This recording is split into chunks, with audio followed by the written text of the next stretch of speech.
రంగారెడ్డి జిల్లా షాద్నగర్ నియోజకవర్గంలో ఎమ్మెల్యే శంకర్ ఇందిరమ్మ చీరలను పంపిణీ చేశారు. మండల పరిషత్ కార్యాలయంలో జరిగిన కార్యక్రమానికి పెద్ద ఎత్తున మహిళా సమైక్య సభ్యులు మహిళలు తరలివచ్చారు. మహిళల అభ్యున్నతికి తమ ప్రభుత్వం ఎన్నలేని ప్రాధాన్యత ఇస్తోందని, కోటి మంది మహిళలను కోటీశ్వరులను చేయాలనే సంకల్పంతో అనేక కార్యక్రమాలు అమలు చేస్తోందని గుర్తు చేశారు. ఎలాంటి విమర్శలకు ఆస్కారం లేకుండా, తప్పిదాలు లోటుపాట్లకు తావు లేకుండా అర్హులైన ప్రతి మహిళలకు ఇందిరమ్మ చీరలు పంపిణీ అయ్యేలా పారదర్శకంగా ప్రణాళికబద్ధంగా కృషి చేయాలని అధికారులకు ఈ సందర్భంగా ఎమ్మెల్యే వీర్లపల్లి శంకర్ సూచించారు.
స్వాగతం సుస్వాగతం.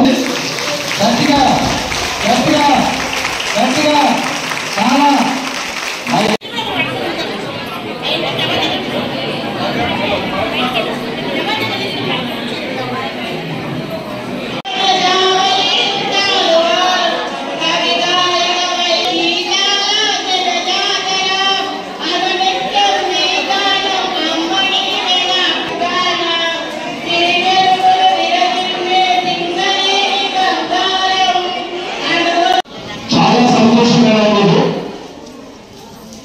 ఎందుకంటే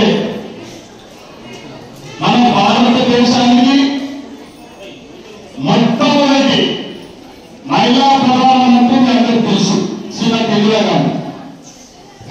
ప్రపంచంలోనే ఒక ఉక్కు మహిళగా ఏ రాజకీయ నాయకుడు చేయని పని ఇందిరాగాంధీ మహిళగా చేసింది. కాబట్టి మొన్న మీ అందరూ తెలుసు, ఆమె జన్మదినం పురస్కరించుకుని నవంబర్ 19న మహిళలందరినీ, ఈ తెలంగాణ రాష్ట్రంలో ఉన్న మహిళలందరినీ గౌరవించాలనే ఒక ఉద్దేశంతోనే ఈ యొక్క ఇందిరా మహిళా శక్తి చీరల పంపిణీ కార్యక్రమం రాష్ట్ర ముఖ్యమంత్రి గారు ప్రారంభించడం జరిగింది.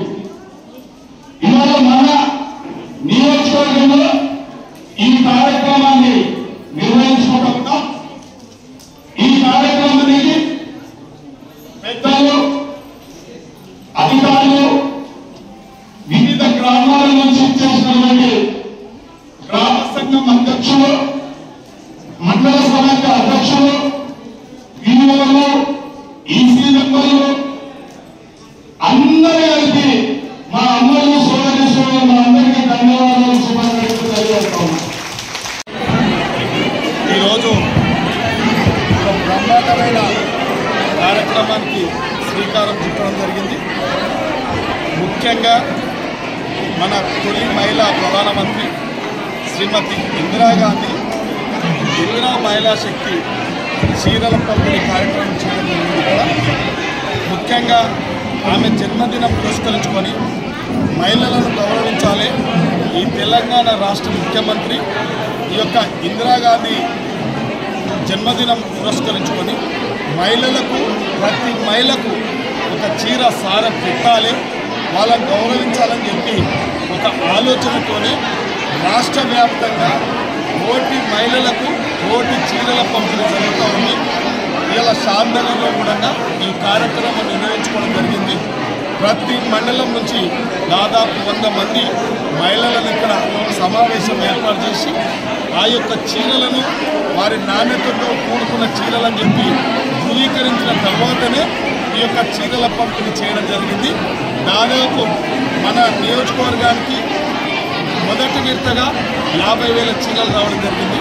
రెండో విడత కూడా ఇంకా 40,000 చీరలు రావడానికి సిద్ధంగా ఉన్నాయి. కాబట్టి ఈ యొక్క కార్యక్రమం ప్రతి మహిళకు 18 ఏళ్ళు నిండిన ప్రతి మహిళకు కూడా ఈ యొక్క చారే పెట్టాలనే ఒక ఆలోచనతోనే ఈ రాష్ట్ర ముఖ్యమంత్రి ఏ కార్యక్రమం తీసుకున్నా మహిళలకు ప్రాధాన్యత ఇవ్వాలి, మహిళలను అన్ని విధాల ముందుకు తీసుకుపోవాలి, మహిళలను ఒక చిత్తశుద్ధితోని వాళ్ళు ఏ కార్యక్రమం తీసుకున్నా పొదుపు చేసుకుంటారు. కాబట్టి ఏ కార్యక్రమమైనా వాళ్ళ పేరు మీదనే ఈ కార్యక్రమాలు జరుగుతూ ఉన్నాయి. కాబట్టి భవిష్యత్తులో కూడా వాళ్ళ యొక్క ఆలోచన మేమేదైతే ఇంకా ఈ 15 నెలల్లో దాదాపు 2-3 పథకాలు పూర్తి చేయడం జరిగింది. భవిష్యత్తులో కూడా మహిళలకు ఇచ్చే మాటలు నిలబెట్టుకునే ప్రభుత్వం ఏదైనా ఉందంటే అది రేవంత్ రెడ్డి గారి ప్రభుత్వం, కాంగ్రెస్ ప్రభుత్వం. కాబట్టి ఇలా మహిళలంతా కూడా రాష్ట్ర వ్యాప్తంగా ఒక పండుగ వాతావరణంలో ఈ యొక్క ఇందిరాగాంధీ యొక్క జన్మదిన వేడుకలు జరుపుకుంటూ ఉన్నారు. కాబట్టి అందులోనే ఈ చీరల పంపిణీ కార్యక్రమం